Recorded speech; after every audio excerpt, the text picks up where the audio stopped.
Hello বন্ধুরা, আজ আমরা শেয়ার করলাম শ্রাবণ মাসের তৃতীয় সোমবারটা কিভাবে আমরা মহাদেবের পুজো করলাম। প্রথমে দেখলেই একটি পাত্রে একটি বেলপাতা এবং চন্দন লাগিয়ে নিয়ে ভালো করে দুধ দিয়ে মহাদেবের অভিষেক করে নিলাম।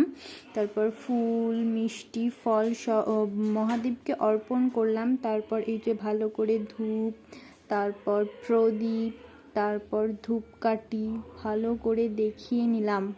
আর এখানেই বলে রাখি, বোন করছে ঘরের পুজো এবং আমি আর মা যাব আমাদের এখানে আরেকটি মন্দির আছে শিবের, ওখানে পুজো করতে। তারপর এই যে দেখো বোন ঘরের পুজোটা করে নিল এবং বাকি যে ঠাকুরগুলো আছে সেগুলোকেই ভালো করে ফুল দিয়ে সাজিয়ে বোন ঘরের পুজোটা করার পর এই যে ভালো করে প্রদীপটা দেখিয়ে নিল। তারপর এই যে আমি রেডি হয়ে নিলাম এবং আমি আর মা যাব পুজো করতে। এই যে পুজোর সমস্ত জিনিস আমরা রেডি করে নিয়েছি। এবার আমি আর মা চললাম পুজো দিতে মন্দিরে।